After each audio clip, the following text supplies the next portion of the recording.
Hello, Hollywood Times viewers. Judy Shields here. Today we welcome Bluegrass country artist Riley Gilbreath. Hey, Riley, how's it going? Yeah, I'm doing great. How are you? Great, great. Here in a little bit cooler in Southern California right now. Where are you dialing in from? I'm in Crowley, Texas. It's starting to cool off a little bit, but it's been a pretty hot summer. So, Have you guys had like those triple digits as well? yeah, we had about 50, 60 days of triple digits up in July and August. It was pretty rough. How hot does it get there? Triple digits. I think the hottest it was probably about 115 And this year. you guys do you have humidity there or no? Yeah, well, actually, right now it's gotten a little cooler, but the humidity's gotten a little higher because it's been raining a little bit. But it was a real dry, hot summer, though. And you're born and raised there in Texas, huh? Yes, ma'am. Fort Worth, Texas. That's right. Oh boy. There you go. That's where comes the bluegrass and the country. Yep. So I understand that you and the band are being featured in a new book, Texas Bluegrass Legacies, Families, and Mentors Through the Generations. How did that come your way? Well, a friend of mine, Braden Paul, he's one of the co-authors of the book. I've known him for a real long time, going to bluegrass jams, and he just asked me. He's like, "Hey, I'm doing a book." He had a book prior to that called Texas Bluegrass History, and so he wrote this book about the kind of different families and whatnot of around the kind of North Texas area. And he said, "Hey, I'd like to feature you in the book. Can you kind of give me some information and some pictures and whatnot?" And I said, "Yeah, sure, that'd be awesome." So it was real cool to see that and get featured in that. We really appreciated that. Yeah, that's going to be pretty cool, since you can do some of your pictures and all that. Mhm. Also, I wanted to congratulate you on the nomination for Western Swing Bluegrass Artist of the Year Yeah. for the 2023 Texas Country Music Association Awards. That's going to be live from Billy Bob's, Texas on November 12th. That must be pretty awesome for you and the band, huh? Oh yeah, we I was definitely shocked to be nominated. I had um asked people to on Facebook, to nominate me for Young Artist of the Year. So when I saw that, I was like, well, that's cool though to get the whole band to be nominated instead. So we're looking forward to going to the award show and kind of seeing everybody there and saying hey and just seeing who else wins the other deals. Yeah, and so who came up with the band name of Lone Star Blue? Yeah, actually, my dad came up with it a while back. I guess it was 2 years ago or so. It just started as Riley Gilbreath and Friends, and my dad was trying to come up with a band name. And a friend of ours, his name is Corey Coleman. He has a bluegrass band, or used to have a bluegrass band called the Coleman Brothers, or he's got some brothers in there, the Coleman Brothers, but their band was the Lone Star Boys. So my dad kind of played with that a little bit. He's like, Lone Star, different words at the end. He's like, oh, Lone Star Blue, that'd be cool. So he's like, he ran it by me, and I was like, yeah, I like that. That's real cool. It kind of shows that we're from Texas, and you got the blue in there like bluegrass. So it worked out pretty good. Yeah, well, way to go, Dad. That's a good name. Yep. Let's talk about your bluegrass, country music, and gospel heroes like Keith Whitley, Ricky Skaggs, Bill Monroe, Ross Stanley, Osborne Brothers. That's a whole mouthful there. Pretty amazing. I started on the Stanley Brothers, Flat and Scruggs, Bill Monroe, all the stuff that started bluegrass, the basics, and that's how I was taught, and that's how I learned guitar and banjo, just the real simple stuff, the melody, and just starting with that, and then I kind of had my 2 3 years ago my little Texas country phase where I kind of listened to more newer stuff just to venture out a little bit, but then I went back to my roots and came back to the Stanley Brothers stuff, and I can't get enough of Ralph Stanley and the Clinch Mountain Boys, especially when Keith sang with them. That's my favorite stuff, and anything with Keith Whitley in it, I love. That's just my favorite stuff. He just had such a great voice and great talent and guitar skills and tone and everything. And so Yeah. that's who I look up to as far as vocals and my style goes, the traditional bluegrass. So, how old were you when you started to play guitar and banjo? I was 12 years old. I started playing banjo.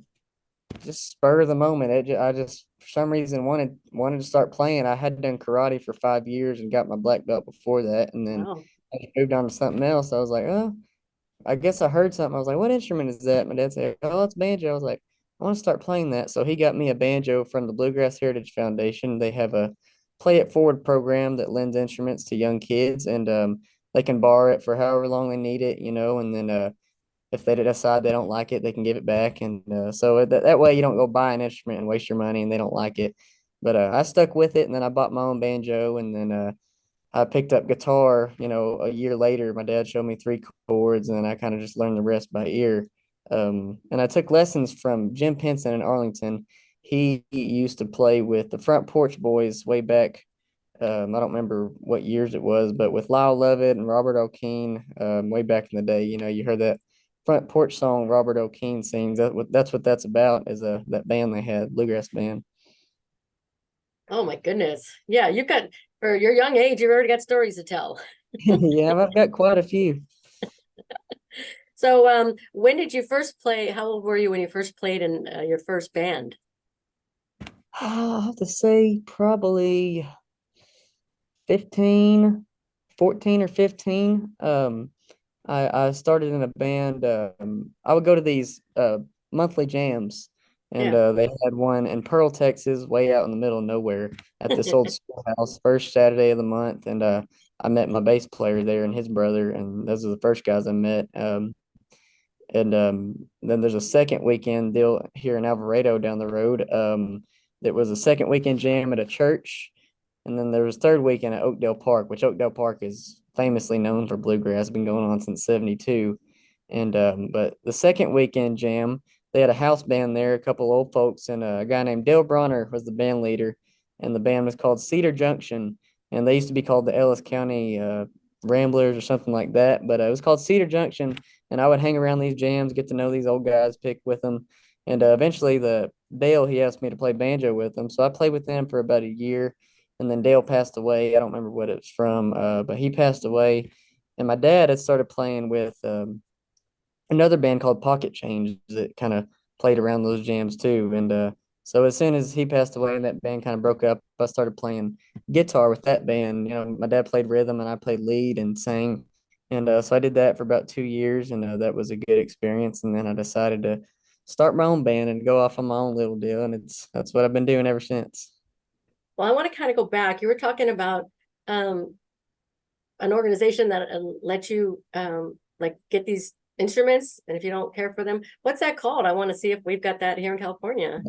I don't know if it goes that far, but it's Okay. Alan Tompkins. He's who got me started. My dad looked it up online and found it, but it's based out of Farmers Branch, Dallas area, Okay. and like I said, it's called the Play It Forward program, and Bluegrass Heritage Foundation is the one who does it. And like I said, it's a great program for kids, that want to learn an instrument, guitar, banjo, mandolin, Yeah. any instrument, fiddle, and they can try different ones. Say they try guitar and they still want to play bluegrass. They try guitar, don't like it, and they say, "Well, I want to try fiddle," and then they like fiddle. They can go back and forth and don't have to buy an instrument and waste the money if they don't like it. I have to look into it. We actually have a big bluegrass following in what we call here the high desert. It's up, Okay, cool. yeah. So I belong to some of those, and excuse me, and cover a lot because I've always loved bluegrass, and I've got to interview Ricky Skaggs, Rhonda Vincent. I just love her, and I've been following and interviewing the Cody Norris show. Yeah, Those, there's some good friends of ours. We love oh, them. I love them and his wife. And so, have you opened up for several of these? I've opened up for Ricky and Rhonda at the Arlington Music Hall, Wow, and we opened for. I mean, I've known Cody for 2, 3 years. I met him up in Hugo, Oklahoma, at a festival there, and I kind of seen him at some festivals. They got me up on stage, played with him a couple times. But here recently, this year, he was the MC at the Spigma convention back in January, the band contest we did, and then they were having a CD release party there in Nashville in June. uh-huh. And Mary Rachel, his wife, called me and asked if he wanted to open, and I said absolutely. So we got Oh, to do that, and we've got a couple festivals coming up with them that they're headlining in San Angelo and Alpine, and I can't remember what else, but we'll be hanging out with them quite a bit. We'll see them next week at IBMA. We're going up there too, so they're nice. great people and great Oh yeah. musicians. I just feel like they're my kinfolk. Yep, right. Um, also, you tour in Texas. Is there anywhere else that you tour away from Texas? We're trying to get to that point. Like I said, we're going to IBMA next week, and we're kind of doing that as a networking thing to kind of get to know some promoters and stuff like that. So maybe we can get some more festivals out of state. But we played in a couple shows in Oklahoma and Bartlesville and one in Blanchard, and then we've got like a show at a cowboy church in Arkansas later this year. But right now we're mainly playing in Texas with what we've got so far. So we're just taking it one step at a time. Whatever God has planned for us, and just whatever door gets opened up, we'll take it. Yeah, when you were younger and you first started in the bands, did you do any competitions? I did. I did there was a banjo or instrument competition, bluegrass competition up in Oklahoma. And it wasn't the state competition. A lot of people say the state when they talk about it, but it's not. It was a festival, and they just put on a competition. But I went up there in 2018 and 2019 and won both of those years. And actually, I met my fiddle player up there, and it's funny. I met her up there, but she lives down here in Texas in Weatherford.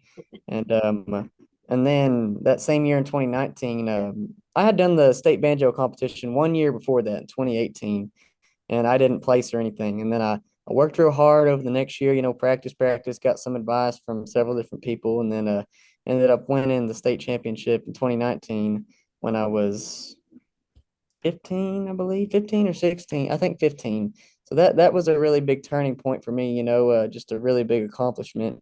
And a lot of people started recognizing me for that when I'd go to bluegrass festivals, and it was just really cool, to see that progress and what happened after that milestone.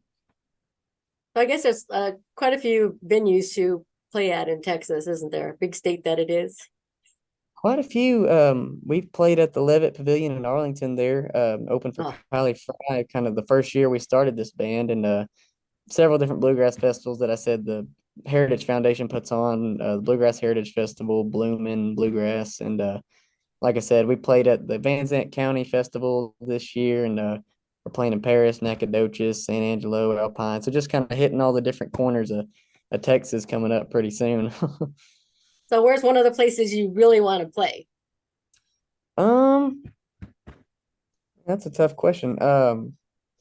I mean, it's far out, but obviously, obviously the Grand Ole Opry someday, but Yeah, honestly too, I'd really like to play at Billy Bob's someday. I think that's a really cool venue. To it is. it's in my hometown too, so Yeah. it'd be Oh, that's really right. I cool. love it there. I've been there several times.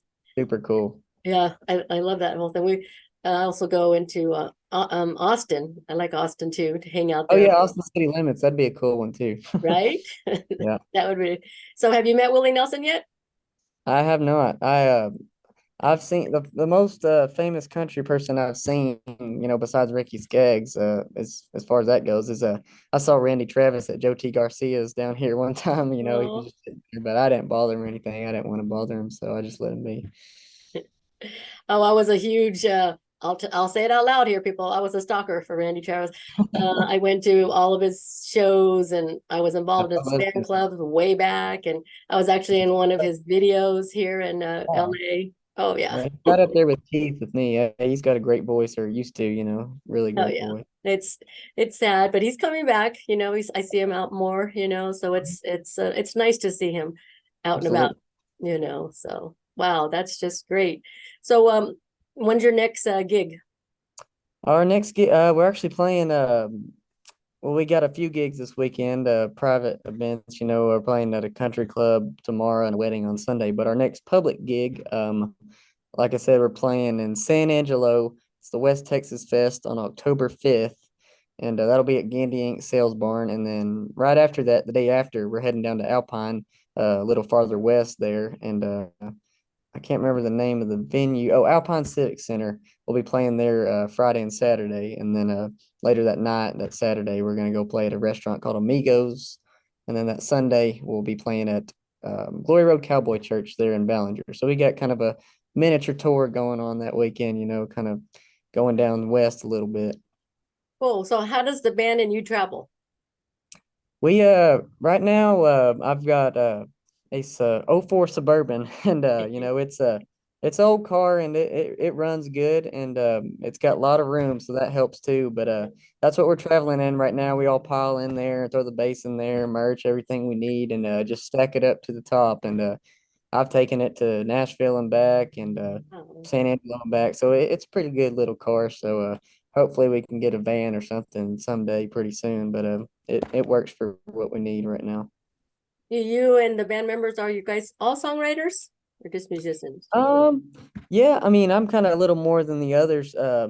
My mandolin player, he doesn't sing too much, but he writes a lot of instrumentals. Yeah. And but they haven't written anything for the band before. But my bass player, he's written a song or two. My guitar player, he's written a song or two. But I think I've written 20, 25 or so, and mostly country stuff. But here recently, I've written 2, 3 bluegrass songs that I'm going to try to put on our record when we start recording pretty soon. So So yeah, I was going to ask you, do you have a record coming up pretty soon?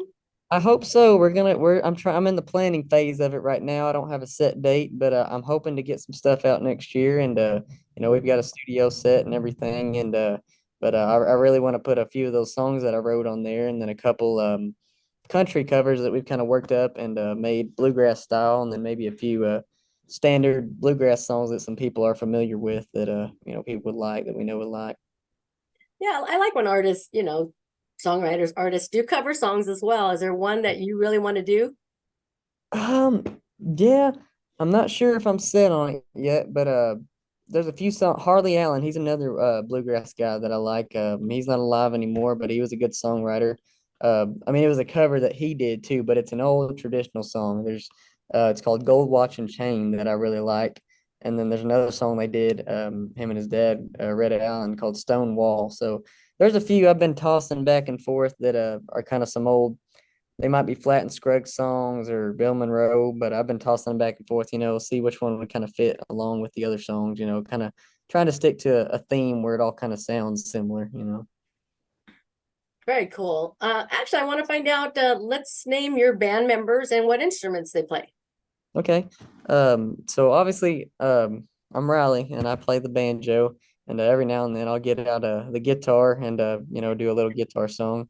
And I'm 19 years old, and my guitar player, he's actually here right now. He's 24, I believe, and he's been playing for a long time. He used to tour with his family band, around the country a little bit. They had him and his brother, mom and dad, and then my bass player, What's his his name, name? oh, What? my bad. His name is Cole Gore, and he's from here in Okay, Weatherford, Texas. thank And you. my bass player, his name is John Samuel May. He's the one that I met out there in Pearl, 7 years ago. And he's got a brother named Ethan, and they have a country band. They used to do some bluegrass stuff. They still kind of do. So they've all got family bands that they kind of deal with. And Yeah. John Samuel May is his name. And then my mandolin player, his name is Sam Smith. John is also 21, by the way, and so is Sam. And so we're all kind of in our early 20s a little bit. And so Sam is my mandolin player, and he's a really good sound guy too. He helps out with that sometimes. And he's from up there in Rockwall, and John's from Waco. And like I said, Sam's got a family band too that his brothers and sisters and mom, they've been playing for quite a while. So they've all got roots in bluegrass and family bands. So it's really cool. And when we get the chance, my fiddle player, she's up in Nashville right now. She's doing Nashville things. But when she plays with us, she's from Weatherford too. She's 21, and her name's Leah Sawyer, and she's just fantastic. She just tears it up and makes us sound a whole lot better when she gets to play with us. So Well, thanks for introducing the band. Also, I have to say, what you're sitting on is John Anderson swinging. I mean, you're like on the front porch on a swing, aren't you? yep, yeah, that's right. Yep, that's the best place. I had to get a good spot where my Wi-Fi wouldn't go out or nothing. I said, oh my God, I see a chain. He must be sitting on a swing. That's Yeah, awesome. I'm jealous. yeah. Oh my gosh. Well, can we get your social media so our viewers Yeah. can follow you? On Instagram, it's at Riley D. Gilbreath, and then my band page is RG and Lone Star Blue. On Facebook, I've got Riley Gilbreath Official and Riley Gilbreath and Lone Star Blue. And then I'm on YouTube and TikTok. You can just type in my full name, exactly how it appears anywhere else, and you'll find me on there. So Great. Well, we appreciate you taking the time to talk with the Hollywood Times today. And we Course. have a YouTube channel, which we will be putting this up on. It's the Hollywood Times official. So we know you're a busy guy. We look forward to when the album comes out, your record. Keep in touch with us so we can follow your career. You youngster, you. Yeah, well, thanks for talking with me. I appreciate it Yeah, we appreciate you. You have a blessed day. too.